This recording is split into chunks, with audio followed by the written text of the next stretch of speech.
আৰু আজি আপুনি হঠাৎ এই মুছলমান বিৰোধী যেটো স্থিতি লৈছে কি মুছলমান মানে সকলো বাংলাদেশী নেকি মই আপোনাক প্ৰশ্ন কৰিছো এই প্ৰশ্নৰ উত্তৰ দিয়ক আপুনি মোক মুছলমান মানে বাংলাদেশী নেকি আপুনি যি 1.5 কোটি বাংলাদেশৰ মুছলমানে ৰাজ্যখন ভৰি পৰাৰ কথা কৈছে এইখন ৰাজ্যত থকা 45 লাখ খিলঞ্জিয়া মুছলমানকে আপোনাৰ কাৰণে বাংলাদেশী হৈ গল নেকি আপুনি উত্তৰ দিয়ক বিগত পঞ্চায়ত নিৰ্বাচনত চৰ অঞ্চলত কিয় মিয়াক আপোনালোকে প্ৰাৰ্থিত্ব দিছিল আপুনি উত্তৰ দিয়ক কিয় মিয়াক প্ৰাৰ্থিত্ব দিছিল চৰ অঞ্চলত সংখ্যালঘু মৰ্চাৰ সভাপতি গৰাকী অধ্যক্ষ গৰাকী কিয় আপোনালোকৰ বংগমূলীয় আপুনি উত্তৰ দিয়ক এই যে আপুনি এটা বংগমূলীয় বাংলাদেশীৰ ভূতক লৈ আপুনি ইমান আতংকিত তেনেহলে আপোনাৰ কি যুক্তিত আপুনি সংখ্যালঘু মৰ্চাৰ সভাপতি গৰাকীক বংগমূলীয় নেতাক বহুৱাই থৈছে দিয়ক উত্তৰ দিয়ক আপুনি আৰু মনত ৰাখিব আপোনাৰ এইখন মুখেৰে মুছলমান সন্দৰ্ভত কি কথা ওলাই থৈছিল অসমৰ মানুহে পাহৰা নাই আপুনি হয়তো পাহৰিছে আৰু আপুনি পাহৰিছে কাৰণে আপোনাক এই মুহূৰ্তত মই এবাৰ দেখুৱাই দিব বিচাৰো আপোনাৰ এই দুই উঠ এই জিভা এই মুখেদি আপোনাৰ কি অমৃত বাণী ওলাইছিল এটা সময়ত শুনক এবাৰ আপুনি নিজেই আমাৰ পানীৰ পাইপেদি পানী চলে গুজৰাটৰ পানীৰ পাইপেদি মুছলমানৰ তেজ চলে এইটো বেলেগ কথা এইটো যদি আপুনি কয় মই আপোনাক মানি ল'ব পাৰো এয়া আছিল আপোনাৰ মুখেৰে ওলোৱা অমৃত বাণী আৰু এই বাণী শুনি আজি যাৰ ভৰিত ধৰি আপুনি শৰণাপন্ন হৈছে যাৰ আশীৰ্বাদ নহলে আপোনাৰ জীৱন নচলে এক মিনিটলৈও হয়তো আপুনি বিজেপিত নীতিকিব তেনে নেতাৰ বক্তব্য আপোনাক এই মুহূৰ্তত মই দেখুৱাই দিওঁ চাওক এবাৰ सरकार के एक मंत्री ने कहा कि गुजरात में पानी ले जाने के लिए जो पाइप लगी हुई है उसमें पानी नहीं बहता है बल्कि उसमें लोगों का खून बह रहा है ऐसे गंभीर आरोप लगाए जाते हैं हमारी डिक्शनरी में ऐसे शब्द नहीं है এতিয়া আপুনি কি ক'ব মই এতিয়া আপোনাক প্ৰত্যাহ্বান জনাইছো এই প্ৰত্যাহ্বান গ্ৰহণ কৰি আপুনি কওক কি উত্তৰ দিব আপুনি আপোনাৰ সেই উত্তৰলৈ মই বাট চাম আপুনি মোক প্ৰশ্ন কৰিছিল মই তাৰ উত্তৰ দিছো এই প্ৰত্যাহ্বান আপুনি গ্ৰহণ কৰক এতিয়া প্ৰিয় দৰ্শক চাওক এবাৰ আন এটা প্ৰসংগ মই আবৃত্তিকাৰী বন্ধুজনক মই আহ্বান জনাম যাই না যমুনামুখৰ চহৰৰ মাজত সোমাই গৈ তেওঁলোকে আমাৰ অসমীয়া মানুহৰ জাক লৈ আন্দোলন কৰি আছে তেওঁলোকৰ বিষয়ে খবৰ লোৱা তেওঁলোকৰ মনৰ কথা খবৰ লোৱা তাৰ পিছত আহি কবা যে অসমীয়াই আজি সিদ্ধান্ত ল'ব পাৰে নে নাই নাগৰিকত্ব আইন হ'ব লাগে নে নাই তাৰ সিদ্ধান্ত লোৱাৰ অধিকাৰ অসমীয়া মানুহে কেতিয়াবাই হেৰাই দিছে আজি আমি কাৰ তলত আছো অসম বিধানসভাৰ 37খন আসন গ'ল আৰু যদি এই আইন নাহে আৰু 18খন আসন যাব কোনো মানুহ অহাৰ কথা নাই এয়া মানুহ সন্মানৰ যুঁজ অসমৰ বুদ্ধিজীৱীক তোমালোকে যেনে তেনে হাত কৰিলা যেনে তেনে তোমালোকে গাখীৰ খোৱা আফ্ৰিকাৰ বহুত বনাই পেলালা তোমালোক এতিয়া নিৰাপদ হৈ গলা তোমালোকৰ প্ৰশ্ন আৰু কোনেও নকৰে কাকবৰ জনিয়াৰ পৰা টুইটাৰত মানুহে কয় যে সৰ্বানন্দ সোণোৱালে জাতি বিক্ৰী কৰি দিলে আৰু আমাৰ গাখীৰ খোৱা আবৃত্তি কৰা মানুহে হত্যা কৰি দিলে এইটো এতিয়া অসমৰ পৰিৱেশ আপুনি যিসকলক আক্ৰমণ কৰিছে সেইসকলৰ কোন সভাত মই হাত চাপৰি মাৰিছিলো আপুনি এখন সভা দেখুৱাই দিয়ক য'ত তেনেকুৱা বাংলাদেশীৰে ভৰপূৰ য'ত সেই বাংলাদেশীসকলৰ তেনে আহ্বানক আমি সমৰ্থন জনাইছিলোঁ হাত চাপৰি মাৰিছিলোঁ এখন সভা আপুনি দেখুৱাই দিয়ক মই এইটোৱে আপোনাক প্ৰত্যাহ্বান জনাইছোঁ 2 নম্বৰ কথা আপুনি কংগ্ৰেছত থাকোঁতে এই একেজন মানুহেই সেই যিকেইটা স্থানৰ কথা আপুনি কৈছে আব্দুল খালেকৰ হৈ যেতিয়া আপুনি নিৰ্বাচনী প্ৰচাৰ চলাবলৈ গৈছিল আপুনি তাত কি কৈছিল জনিয়াত বাঘবৰ সমষ্টিত আপুনি কি কৈছিল ধুবুৰীত আপুনি কি কৈছিল বৰপেটাত আপুনি কি কৈছিল গোৱালপাৰাত আপুনি কি কৈছিল মোক ক'ব নালাগে এবাৰ নিজক সোধক এই কংগ্ৰেছত যেতিয়া আপুনি মন্ত্ৰী হৈ আছিল বিধায়ক হৈ আছিল নেতা আৰু পালি নেতা হৈ আছিল তেতিয়া আপুনি এই অঞ্চলবিলাকলৈ গৈ কি কথা কৈছিল অসমৰ মানুহক ক'ব নালাগে এবাৰ নিজক সোধক তাৰপিছত আপুনি নিজেই গম পাব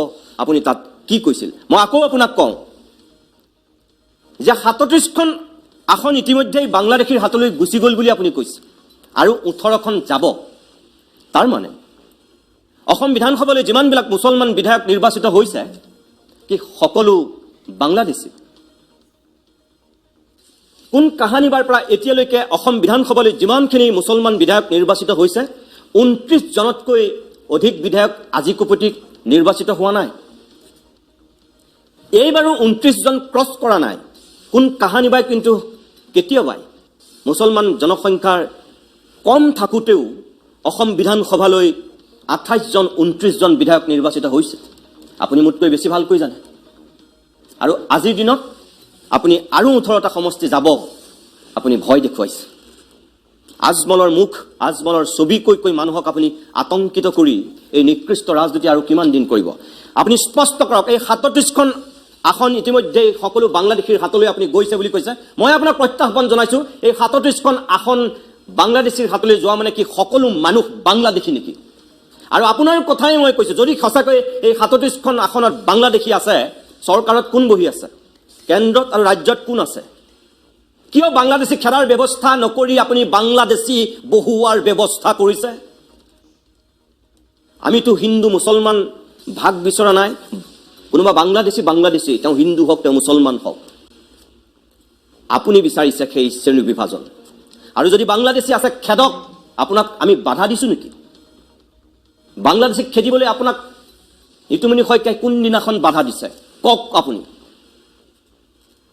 মিছা কথা কৈ মানুহক এনেই উত্তেজিত কৰি আবুল তাবুল বকি সকলো সময়তে সকলো মানুহক মূৰ্খ সজাবলৈ চেষ্টা নকৰিব। নেভাবিব যে সকলো মানুহ আপোনাৰ নিচিনা ধুৰন্ধৰ আৰু চালাক। ভুল কথা। তাৰপিছত এইটো প্ৰসংগ মই উত্থাপন কৰিছোঁ। চাওক আপুনি কি কৈছে। যি মানুহে কয় ত্ৰিপুৰা হ'ব নিদিওঁ, আৰে আবৃত্তি কৰা বন্ধু, তোমাৰ সম্পাদকো 21 চনত তুমি নোহোৱা হৈ যাবা। কোনোবা বাঘবৰ জনিয়াৰ মানুহে তাত সম্পাদক হ'ব, তুমি আৰু সম্পাদক হৈ থাকিব নোৱাৰা। 21 চনত মই সম্পাদক হৈ থাকিব নোৱাৰোঁ, বাঘবৰ জনিয়াৰ মানুহ সম্পাদক হ'ব। বাঘবৰ জনিয়াৰ প্ৰত্যেকজন মানুহেই কি বাংলাদেশী? মই আপোনাক প্ৰত্যাহ্বান জনাইছোঁ। বাঘবৰ জনিয়াৰ প্ৰত্যেকজন মানুহ বাংলাদেশী বুলি আপুনি প্ৰমাণ কৰক। আৰু মই কৈছোঁ বাঘবৰ জনিয়াৰ প্ৰত্যেকজন মানুহ বাংলাদেশী নহয়। আপুনি প্ৰমাণ কৰক। কাইলৈ মই আপোনাৰ ভৰিত ধৰি সেৱা কৰিমগৈ, এই মুখ্য সম্পাদক পদ মই এৰি দিম। জনিয়া আৰু বাঘবৰৰ প্ৰত্যেকজন নাগৰিক যদি আপুনি বাংলাদেশী বুলি প্ৰমাণ কৰিব পাৰে, তেনেহ'লে মই কাইলৈ আপোনাৰ ভৰিত ধৰিমগৈ, মুখ্য সম্পাদকৰ পদ ত্যাগ কৰিম। মই আপোনাক মুকলি প্ৰত্যাহ্বান জনাইছোঁ। প্ৰমাণ কৰক আৰু ৰাজহুৱাকৈ কওক আপুনি যে জনিয়া আৰু বাঘবৰত থকা প্ৰত্যেকজন মানুহেই বাংলাদেশী। আৰু যদি আপুনি নোৱাৰে, তেনেহ'লে আপুনি ৰাজহুৱাকৈ ক্ষমা খোজক জনিয়া আৰু বাঘবৰবাসীৰ লগতে সমগ্ৰ অসমবাসীৰ ওচৰত। দুটাকৈ সন্মানীয় সমষ্টি। বাঘবৰত প্ৰতিনিধিত্ব কৰি আছে চেয়াৰমান আলীয়ে, জনিয়াক প্ৰতিনিধিত্ব কৰি আছে আব্দুল খালেকে।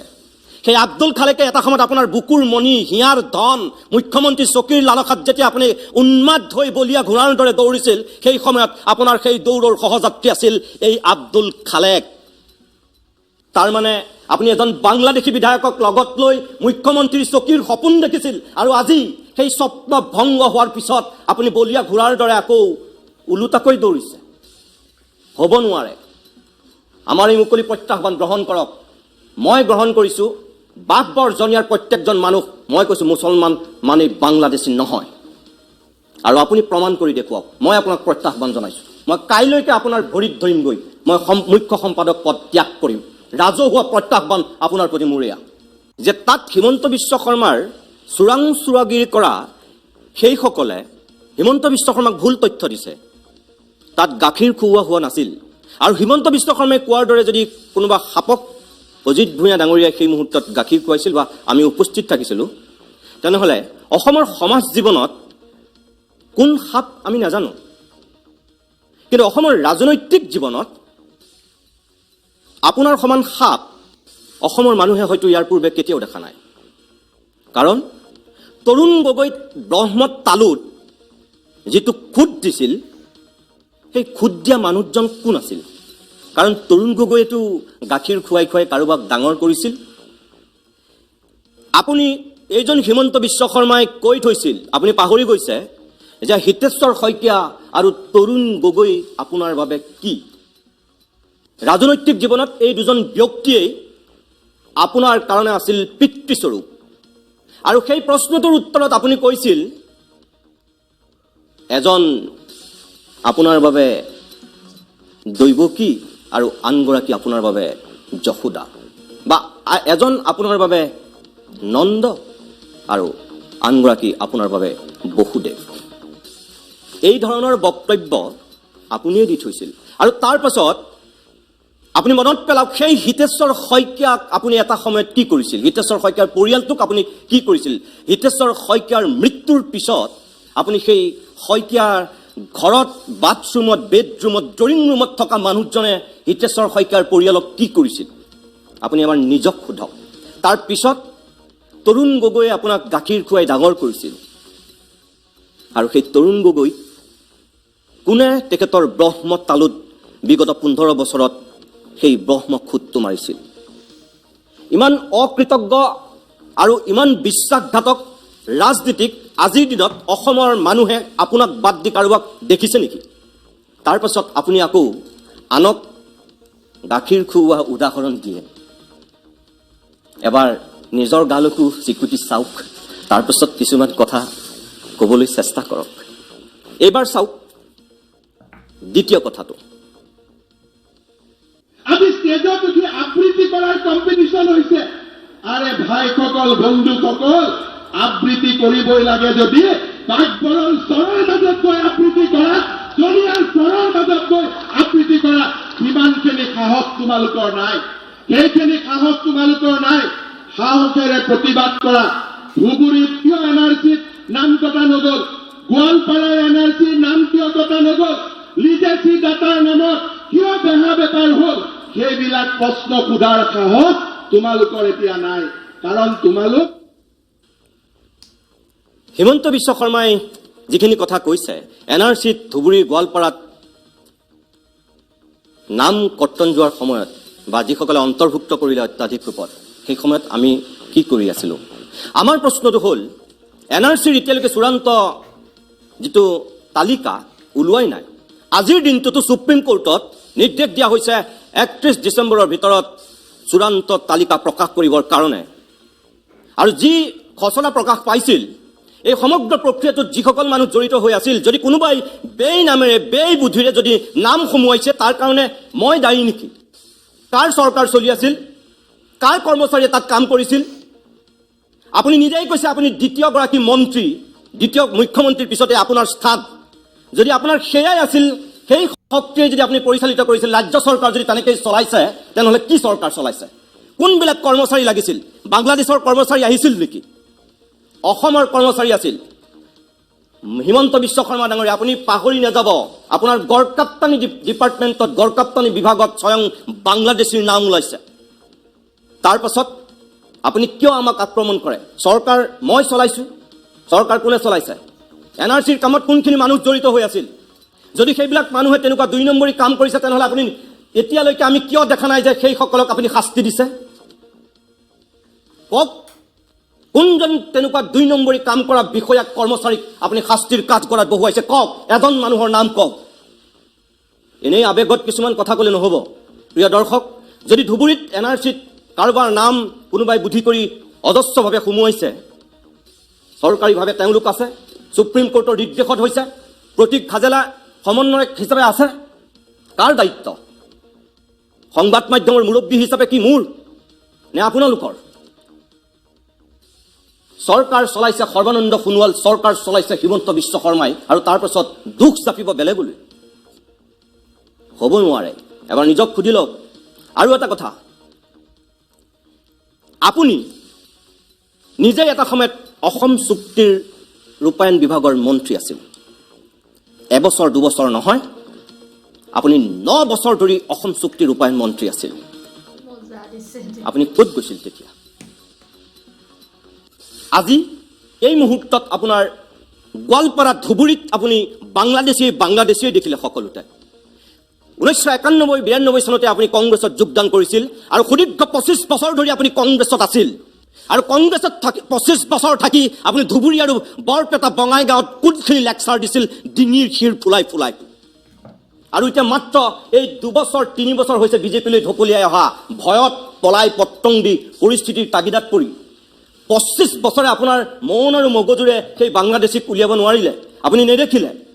আৰু দেখিছে বিজেপিলৈ অহা এই 2.5 বছৰৰ ভিতৰতে কিমান সুবিধাবাদী হ'লে মানুহে ইমান জঘন্য আৰু নিকৃষ্ট কথা ক'ব পাৰে, মুখেদি ওলাব পাৰে। এবাৰ নিজক সোধক 25 বছৰ ধৰি কংগ্ৰেছত আছে তাৰ পাছত এতিয়া আপুনি সেই প্ৰশ্ন আমাক কৰে ক'ত গৈছিল আপুনি 25 বছৰ থাকোতে বৰপেটাত ধুবুৰীত গোৱালপাৰাত এই একেই টেটু একেই মুখ একেই জিভা একেই দাঁতেৰে আপুনি কোনবিলাক কথা কৈছিল এবাৰ নিজক সোধক আৰু আজি তাৰ পিছত অধিক বিজেপি হ'বলৈ গৈ অধিক RSS হ'বলৈ গৈ আৰু নৰেন্দ্ৰ মোদী আৰু অমিত শ্বাহৰ ভিত্ৰ হ'বলৈ গৈ এইবিলাক বলিয়ালি কথা দলীয় কৰ্মীৰ আগত ক'বলৈ আহে লাজ নালাগে আপোনাৰ 3 নম্বৰত কি কৈছিল মই প্ৰিয় দৰ্শক চাওক আপোনালোকে এবাৰ তোমালোকৰ ধৰ্ম নিৰপেক্ষতাই অসমখনত যদি বাহিৰা মানুহৰ হাতত অনুপ্ৰৱেশ কৰি সকলৰ হাতত অৰ্পণ কৰিব লাগে সেই গাখীৰ খোৱা বন্ধু আবৃত্তি কৰা বন্ধু তোমাৰ ধৰ্ম নিৰপেক্ষতাৰ লগত আমি বিশ্বাস নকৰো তোমাৰ লগত আমাৰ প্ৰতিযোগিতা হ'ব তোমাৰ লগত আমাৰ আদৰ্শগত সংঘাত হ'ব তুমিও আবৃত্তি কৰিবা আমি ৰাইজৰ মাজত যাম তুমি গাখীৰ খুৱাবা আমি সাহসেৰে ষষ্ঠ সংবিধানৰ 7 অনুসূচিত আমাৰ অসম চুক্তিৰ 6 নম্বৰ অনুচ্ছেদ পালন কৰি 6 জনগোষ্ঠীক জনজাতীয়কৰণ কৰি আমিও খিলন দিয়াৰ অভেদ্য দুৰ্গ আমিও নিৰ্মাণ কৰিম সেই শক্তি আৰু সাহস আমাৰ আছে প্ৰিয় দৰ্শক এই যে ষষ্ঠ অনুচ্ছেদৰ কথা আখৈ ফুটা দি ফুটিছে হিমন্ত বিশ্ব শৰ্মাৰ মুখত 6 জনগোষ্ঠীক জনজাতিকৰণৰ কথা তেওঁ আখৈ ফুটা দি ফুটিছে মুখত ইমান দিনে ক'ত গৈছিল মই আকৌ কৈছোঁ অসম চুক্তিৰ যি তেওঁ ষষ্ঠ অনুচ্ছেদৰ কথা এই মুহূৰ্তত কৈছে যোৱা 9 বছৰত যেতিয়া তেওঁ অসম চুক্তিৰ ৰূপায়ণ বিভাগৰ মন্ত্ৰী আছিল তেতিয়া তেওঁ কি কৰিছিল আপুনি কি কৰিছিল তেতিয়া এই যে লোকসভা নিৰ্বাচনৰ প্ৰাকখনত আপোনাৰ অসম চুক্তিৰ 6 নম্বৰ অনুচ্ছেদৰ কথালৈ মনত পৰিল ইয়াৰ আগতে আপুনি কি কৰিছিল 6 জনগোষ্ঠীৰ জনজাতিকৰণক লৈ কিমান আৰু ৰাজনীতি কৰিব কংগ্ৰেছ আৰু বিজেপিয়ে বিশেষকৈ বিগত লোকসভা নিৰ্বাচন আৰু বিগত বিধানসভা নিৰ্বাচনত 6 জনগোষ্ঠীৰ জনজাতিকৰণক লৈ আপোনালোকে কি কি প্ৰতিশ্ৰুতি দিছিল 2014 চনত নৰেন্দ্ৰ মোদী প্ৰধানমন্ত্ৰী হোৱাৰ প্ৰাকখনত এবাৰ মনত পেলাওক হয়তো আপুনি পাহৰি গৈছে কাৰণ তেতিয়া আপুনি কংগ্ৰেছত আছিল বিজেপিয়ে কি প্ৰতিশ্ৰুতি দিছিল 6 জনগোষ্ঠীৰ জনজাতিকৰণক লৈ সেই সময়ত যিসকল নেতাই ইয়াত আহি প্ৰতিশ্ৰুতি দিছিল এই 4.5 বছৰত সেই প্ৰতিশ্ৰুতিৰ কিমানখিনি আপোনালোকে পূৰণ কৰিলে নিৰ্বাচনৰ প্ৰাকখনত এতিয়া আকৌ অসম চুক্তিৰ কথা 6 জনগোষ্ঠীৰ জনজাতিকৰণৰ কথা কি অসমৰ মানুহ মূৰ্খ অসমৰ মানুহ আপুনি ভবাৰ দৰে কি বুৰ্বক এই ৰাজনৈতিক কাৰসাজিৰে আপুনি কিমান আৰু মানুহক ঠগিবলৈ চেষ্টা কৰিব কিমান আৰু আপুনি মানুহক বিশ্বাসঘাতকতা কৰিব আপোনাৰ উদ্যোগতেই এই 6 জনগোষ্ঠীৰ জনজাতিকৰণৰ যিখন আপোনালোকৰ ইয়াৰ মন্ত্ৰী পৰিষদৰ বৈঠক আপুনি প্ৰথমখন বৈঠকতেই উপস্থিত নাথাকিল তাৰ পিছত ডিঙিৰ শিৰ ফুলাই আকৌ 6 জনগোষ্ঠীৰ জনজাতিকৰণৰ কথা কয় ইমান দিন আপুনি মন্ত্ৰী হৈ আছিল বিজেপিত মন্ত্ৰী হৈ আছে 6 জনগোষ্ঠীৰ জনজাতিকৰণৰ কাৰণে ইয়াৰ পূৰ্বে আপোনাৰ ভূমিকা কি আছিল কওক আপুনি অসমৰ ৰাইজক জনক যে আপোনাৰ কংগ্ৰেছত থাকোতে কি স্থিতি আছিল আৰু আজি এই 2.5 বছৰ মন্ত্ৰী হৈ থকাৰ পিছত আৰু 4.5 বছৰ বিজেপিৰ কেন্দ্ৰীয় নেতৃত্বই 6 জনগোষ্ঠীৰ জনজাতিকৰণক লৈ কি কৰিছে অসমৰ মানুহে দেখি আছে প্ৰত্যেকটো দল সংগঠনে কি কৰিছে 6 জনগোষ্ঠীৰ দাবী উত্থাপন কৰা তেওঁলোকে কি কৰি আহিছে অসমৰ মানুহে দেখি আছে তাৰ পিছত বুকুৰ শিৰ ফুলাই এই কথা ক'বলৈ আহে ইমান বুকাত মিছা কথা অসমৰ ৰাজনীতিত আন কোনোবাই ক'ব পাৰে নে নোৱাৰে আমি নাজানো কেৱল আপুনি পাৰে এইবাৰ চাওক চতুৰ্থটো কথা যেটো অৰ্ণবাই বৰাক লৈ আপুনি উত্থাপন কৰিছে চাওক প্ৰিয় দৰ্শক হিমন্ত বিশ্ব শৰ্মাই কি কৈছে যমুনামুখৰ ৰাজপথত যিদিনাখন মোৰ মা অৰ্ণবাই বৰাক সতীত্ব হৰণ কৰি হত্যা কৰা হৈছিল যিদিনাখন মোৰ ভণ্টি মঙলদৈ টেট শিক্ষকগৰাকীক দলগাঁৱত সতীত্ব ধৰ্ষণ কৰা হৈছিল সেইদিনাখনে আবৃত্তি কৰা মানুহবিলাক ক'ত আছিল গাখীৰ খোৱা মানুহবিলাক ক'ত আছিল এই প্ৰশ্নৰ উত্তৰ তেওঁলোকে আমাক দিয়ক আজি এই গাখীৰ খোৱা আৰু আবৃত্তি কৰোৱা মানুহবিলাকক মই স্পষ্ট কৰিব খোজো কি অৰ্ণবাই বৰা তোমাৰ মা নহয় শিক্ষয়িত্ৰীগৰাকী তোমাৰ ভণ্টি নহয় এলেনি সত্ৰৰ ডেকা সত্ৰাধিকাৰগৰাকী তোমাৰ কি দেউতা নহয় এই প্ৰশ্নৰ উত্তৰ তোমালোকৰ নাই প্ৰিয় দৰ্শক হিমন্ত বিশ্ব শৰ্মাই ডিঙি ফুলাই যিধৰণে উদাত্ত কণ্ঠৰে প্ৰত্যাহ্বান জনাইছে মই হিমন্ত বিশ্ব শৰ্মাক এতিয়া প্ৰত্যাহ্বান জনাইছো আপোনাৰ এই প্ৰশ্নটোৰ উত্তৰ মই কিছু সময়ৰ পিছত দি আছোঁ, কিন্তু প্ৰিয় দৰ্শক এবাৰ আকৌ চাই লওক অৰ্ণময় বৰাক লৈ হিমন্ত বিশ্ব শৰ্মাই আমাক কৰা এই কথাখিনি, ইয়াৰ প্ৰত্যুত্তৰ মই দি আছোঁ, এবাৰ চাওক কি কৈছে হিমন্ত বিশ্ব শৰ্মাই। আকৌ এবাৰ মই আপোনালোকক দেখুৱাব বিচাৰিছোঁ আৰু আপোনাৰ প্ৰত্যাহ্বান মই গ্ৰহণ কৰিছোঁ। যমুনামুখৰ ৰাজপথত যিদিনাখন মোৰ মা অৰ্ণমাই বৰাক সতীত্ব হৰণ কৰি হত্যা কৰা হৈছিল, যিদিনাখন মোৰ ভণ্টি মঙলদৈ টেট শিক্ষকগৰাকীক দলগাঁৱত সতীত্ব ধৰ্ষণ কৰা হৈছিল, সেইদিনাখনে আবৃত্তি কৰা মানুহবিলাক ক'ত আছিল? গাখীৰ খোৱা মানুহবিলাক ক'ত আছিল? এই প্ৰশ্নৰ উত্তৰ তেওঁলোকে আমাক দিয়ক। আজি এই গাখীৰ খোৱা আৰু আবৃত্তি কৰোৱা মানুহবিলাকক মই স্পষ্ট কৰিব খোজো, কি অৰ্ণমাই বৰা তোমাৰ মা নহয়? শিক্ষয়িত্ৰীগৰাকী তোমাৰ ভণ্টি নহয়? এলানি সত্ৰৰ ডেকা সত্ৰাধিকাৰগৰাকী তোমাৰ কি দেউতা নহয়? এই প্ৰশ্নৰ উত্তৰ তোমালোকৰ নাই। ডক্টৰ হিমন্ত বিশ্ব শৰ্মা, অৰ্ণময় বৰা আৰু টেট শিক্ষয়িত্ৰীৰ কথা আপুনি মোক প্ৰশ্ন কৰিছে, মই তেতিয়া কি কৰিছিলোঁ, ক'ত আছিলোঁ? আপোনাক কওঁ, হয়তো যদি আপোনাৰ মগজু এতিয়ালৈকে সুস্থ আৰু সবল হৈ আছে, যদি আপুনি আমাৰ প্ৰতিদিন টাইম নিউজ চাইছিল, আপুনি দেখিছিল সেই সময়ত আমাৰ ভূমিকা কি আছিল। বেলেগ টেলিভিশ্যন চেনেলৰ কথা নাজানো, কিন্তু আমি একমাত্ৰ অসমৰ প্ৰথমটো টেলিভিশ্যন চেনেল হিচাপে মই আপোনাক এতিয়া অহংকাৰেৰে গৌৰৱেৰে কৈছোঁ যে অৰ্ণময় বৰাৰ ঘৰৰ পৰা একমাত্ৰ টক শ্ব' কৰা চেনেলটো আছিল প্ৰতিদিন টাইম। আৰু আপোনাক মই কৈ দিওঁ, 31 মে'ত সেই ঘটনা সংঘটিত হৈছিল আৰু 1 জুনত সেই সময়ৰ মোৰ সহযোগী সাংবাদিক ৰাজদীপ বাইলুং বৰুৱাক মই পঠিয়াইছিলোঁ সেই তেখেতৰ ঘৰলৈ। আপুনি কৈছে মই কি কৰিছিলোঁ, আপোনাক মই কৈছোঁ আপোনাৰ পত্নীৰ চেনেলে কি কৰিছিল আপুনি কওক এবাৰ। মই কৈছোঁ যে মই তাত গৈ মানুহ পঠিয়াই মই টক শ্ব' কৰিছিলোঁ আৰু তাৰ ঘটনাটোৰ দুৰ্ঘুৰ বিৰোধিতা কৰিছিলোঁ। অৰ্ণময় বৰা মোৰ কাৰণে বাইদেউ, মোৰ কাৰণে মা, মোৰ কাৰণে এগৰাকী নমস্য নাৰী।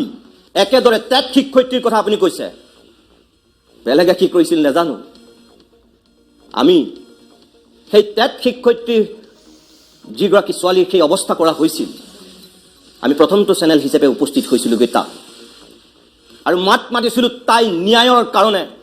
এই মঞ্চৰ পৰা আমি প্ৰতিবাদ কৰিছিলোঁ আৰু আমি ইয়াত থিয় হৈ মাত মাতিছিলোঁ উচিত তদন্ত হ'ব লাগে বুলি।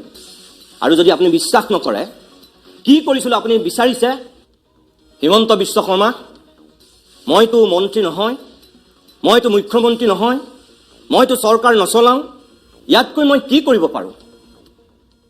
আপুনি কি কৰিছিল তেতিয়া?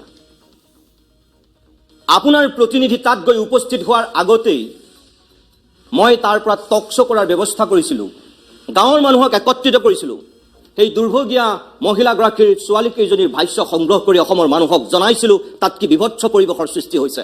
এজন সংবাদ মাধ্যমৰ সাধাৰণ কৰ্মী হিচাপে ইয়াতকৈ মই আৰু কি কৰিব পাৰোঁ? তাৰপিছত আপুনি মোক প্ৰশ্ন কৰে, তেতিয়া মই কি কৰিছোঁ? আপুনি মনত ৰখা দৰকাৰ, কেৱল সিমানেই নহয়, যেতিয়া সেই পৰিয়ালটোৱে ন্যায় পোৱা নাছিল, এই দুৰ্ভগীয়া মহিলাগৰাকীৰ কন্যাক আমি এই ষ্টুডিঅ'লৈ আনি আমি আন এখন সংগ্ৰাম কৰিছিলোঁ আৰু আপোনালোকে কি সহযোগিতা আগবঢ়াইছে, কি ভূমিকা পালন কৰিছিল, সেয়াও অসমৰ মানুহক দেখুৱাইছিলোঁ। তেওঁলোক আমাৰ অন্যতম অতিথি হৈছিল পৰৱৰ্তী সময়ত। তাৰপাছত কি যুক্তিত আপুনি মোক প্ৰশ্ন কৰে যে আমি ক'ত কি কৰিছিলোঁ? আপোনাৰ যদি মগজুৰ ভাৰসাম্য হেৰুৱাইছে তেতিয়া বেলেগ কথা, মগজু বিকৃতি ঘটিছে যদি তেতিয়া বেলেগ কথা। যদি সুস্থ সবল হৈ আছে, আপোনাক আকৌ মনত পেলাই দিছোঁ, আমি সেই সময়ত মৌন হৈ চেলুটেপ লগাই থকা নাছিলোঁ। আমি সক্ৰিয় আৰু সপ্ৰতিভ ভূমিকা গ্ৰহণ কৰিছিলোঁ। সংবাদ মাধ্যমৰ যিমানখিনি শক্তি সিমানখিনি আমি কৰিছিলোঁ, তাতকৈ আমি একো কৰিব নোৱাৰোঁ। বাকী দায়িত্ব আপোনালোকৰ। নিজৰ দায়িত্ব পালন কৰিব নোৱাৰি আনৰ গালৈ আঙুলি টোৱাটো কেৱল অন্যায় নহয়, মহাপাপ। অকণমান সময়ৰ কাৰণে দিছে এনেকুৱা ধৰিছে মুখ্যমন্ত্ৰী, সেইটো কাৰণে মুখ্যমন্ত্ৰী আৰু ঋতুমণি শইকীয়া কেতিয়াও নিমিলে। আৰু এতিয়া চৰকাৰখন বিজেপিৰ, মানে চেণ্ট্ৰেল হওক ষ্টেট হওক চবতে বিজেপিৰ হওক, গতিকে বিজেপিৰ নিজৰ কামখিনি যিখিনি কৰিব নোৱাৰা সেই কামখিনি সংবাদমেলত তুলি কোনো লাভ নাই। আৰু ছেকেণ্ড কথাটো হৈছে যে তেওঁলোকৰ যেতিয়া মুছলিমখিনিৰ লগতে ইমান বছৰ 25 বছৰে চলি আছিলে, এতিয়া হঠাৎ বিজেপি অহাৰ পিছত মুছলিম বিৰোধী মন্তব্যবিলাক শুনি আৰু কিছুমান বহুত বেলেগ মানে নিকৃষ্ট মানদণ্ডৰ মন্তব্য প্ৰকাশ কৰে, সেইখিনি কাৰণে ভাল নালাগে।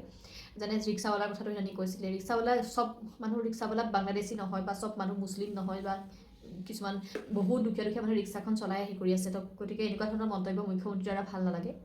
তেওঁ নিজৰ গাম্ভীৰ্যতাটো তেওঁ এখন সাংবিধানিক পদত যিহেতু তেওঁ এতিয়া বহি আছে, গতিকে সেইটো মৰ্যাদাটো তেওঁ ৰখাটো আমি বিচাৰোঁ।